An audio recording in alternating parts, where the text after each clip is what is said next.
This is Oscar Bevis for the Stomping Ground, powered by Wow Hydrate and available on DAZN. We'll try this again. Yeah. We should be able to. It's quite in August in Los astonishing, Angeles. isn't it? August in Los Angeles is baking hot and it's pouring. That's a sign from God. That's all it can be. Someone's got the weather machine on. Terence Crawford, Israil Madrimov. We've just had the final press conference. 2 brilliant undercard press conferences for what is a ridiculous card in Los Angeles. I would say it's probably the best card I've ever seen. It's got to be. And when you look down it, it's just strength in depth. It's amazing. I mean, a lot of the British boys won't know, or a lot of the British people won't know a lot of the boxers on here, but they'll know quite a few. Yeah. Eddie said that the fights up there are good enough to main event in any state, every one of them, in any arena, anywhere in the United States, potentially in the world as well. It's almost as if this card doesn't have to be that good, but that's just what Riyadh Season and His Excellency want to do. His Excellency's got this vision, along with Mohammed bin Salman and the King, the Saudi Arabia. They've got this vision that, you know, it's not easy to take over any sport, but they've done it in 6 months. They took over boxing in 6 months. And if you get to meet Turki Al-Sheikh, he's one of the nicest men you'll ever meet. He's honourable, he's very intelligent, and just a nice man. And you know, his best friend, MBS, has also got the vision. You know, they've got the vision. They've got such a good team behind them with Dr. Hearn, and I mean, they put a guy in here to run this, Ibrahim. This is his first time running an event like this, and look what he's done. It's incredible. Fair play to them all. When you look back to Tyson Fury versus Francis Ngannou, you've been front and centre of all of these Riyadh Season events. Yeah. Has time flown? Because I Yeah, guess it's you must incredible. be It's up to your incredible. knees in work.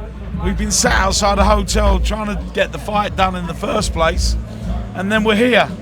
All of a sudden, there's every promoter in the world here. It's very surreal.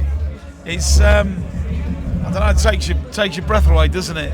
I mean, we honestly, we were sat outside a hotel, and it was going to be an event that was going to be a one-off, an exhibition fight, and look where we are.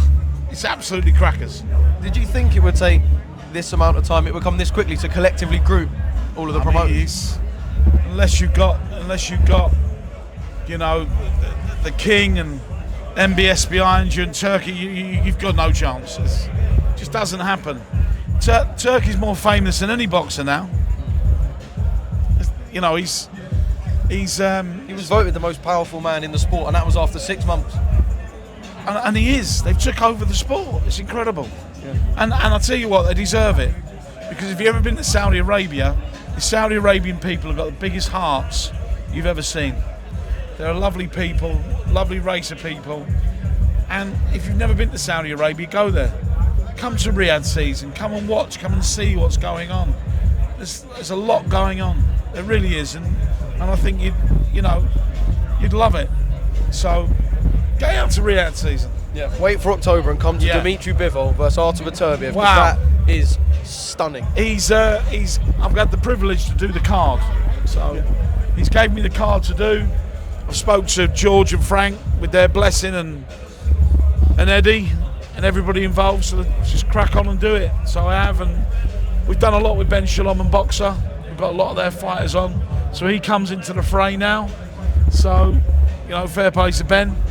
He's got in the door. Might be a little bit sort of, he probably wanted to get in there earlier, but he's in there now. So, you know, we've got a lot of fighters on. We've got a lot of good fights as well. Yeah. Can't say exactly what they are yet, but they're great. Yeah, well, I was going to try and drag a little bit of that out. I can tell you a couple of bits. What can I tell you about? But Coley moving up to heavyweight. Yeah. So that's one little one, but there's a rematch that we all want to see. And of course the biggest the fight of the century. You know, for that weight. For me, Tyson Fury against Usyk is never going to be surpassed. And Tyson's in a great form at the moment, and he wants to fight Anthony Joshua.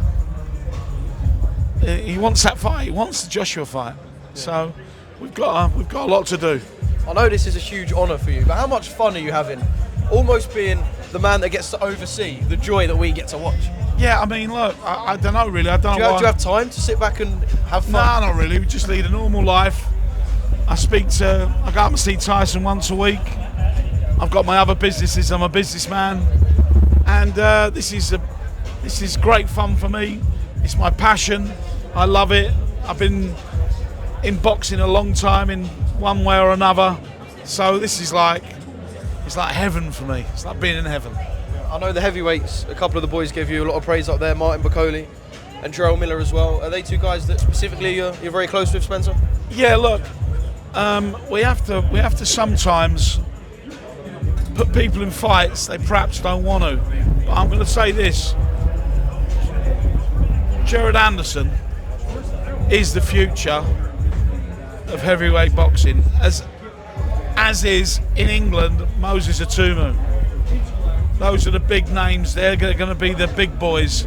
But you know, he's got to get past Martin Bacoli, who's a 6'6" savage. You know, he's not worried about getting in a boxing ring. He's lived in the jungle. You know, he's lived a real hard, tough life. So, and I'm a heavyweight man. Obviously, look after Tyson. So, when we get people in the gym for sparring, and they always say, "Can you get me a fight? Can you get me a fight?" And that's how it's all started. So, a lot of the heavyweights, we've signed a lot of the heavyweights now with Gold Star, and we're looking forward to a really good future with everybody. We've not just signed them; we've signed other stars. You know, and you'll hear a lot more about it. You know. Yeah. What Ade said up there, is that right? That when you have a card of this magnitude, there has to be the big boys in there somewhere, even if it's one fight, two fights. Is that true? Do we have to have the big boys on these cards? I think so. They're the pullers, aren't they? They're the pullers. I think so. I mean, you know, if this was in Omaha, Nebraska, you wouldn't have a stadium big enough. But it's in LA. I mean, it's just a phenomenal card. If you're a boxing man, you're like going to sit there, aren't you, with a hamburger, a hot dog, a Diet Coke, whatever you drink, a few beers, and you're going to watch it. If you're into boxing, this is the one. But, you know, don't forget, after this, we go to Wembley. Then we go to Riyadh to watch the next big fight. It's incredible. You know, Beterbiev and Bivol, the next big fight. Then we go to another show, which is the biggest fight of all time again. You're spoiling us. To be able to sit down at 7 o'clock and continuously watch a whole card unfold without wanting to take a break, without even wanting to go to the toilet, shows the level. I mean, you've got to feel a little bit sorry for the British promoters, because to tail this in is very difficult. You know, they're trying. I mean, they do. Frank and Eddie put some great cards on, and George is at the forefront of Queensbury and his team with Ben in it. You know, they're trying their hardest to make the best fights. And let me tell you, it's on a knife edge whether you make any money. It's very tough to make money in the boxing business these days. But you know, and then you've got the smaller promoters who are putting shows on. You know, it's just alive, isn't it? We all want to see it. We all want to be in it. And the UFC ain't going to break into England with what we've got. It's going to be very hard for them to compete. Yeah, you're right. The promoters having a lot of their best fighters and their top talent taken for Riyadh season cards. But look, as fans, there is no complaint love it, don't we? Coming our end. You know. Quick one. I've got to talk about Tyson Fury and Oleksandr Usyk. Yeah. Are we getting into that time period now where the Instagram back and forths are going to start coming? We're not far away. Tyson. I know they had their first little. Do you know what? Call it an exchange. They sent their first little message over just to say, "Look, we're here. We're training. Things are happening." I haven't seen Tyson this week, but you know, he's just a joy to be around. The man's just a joy to be around.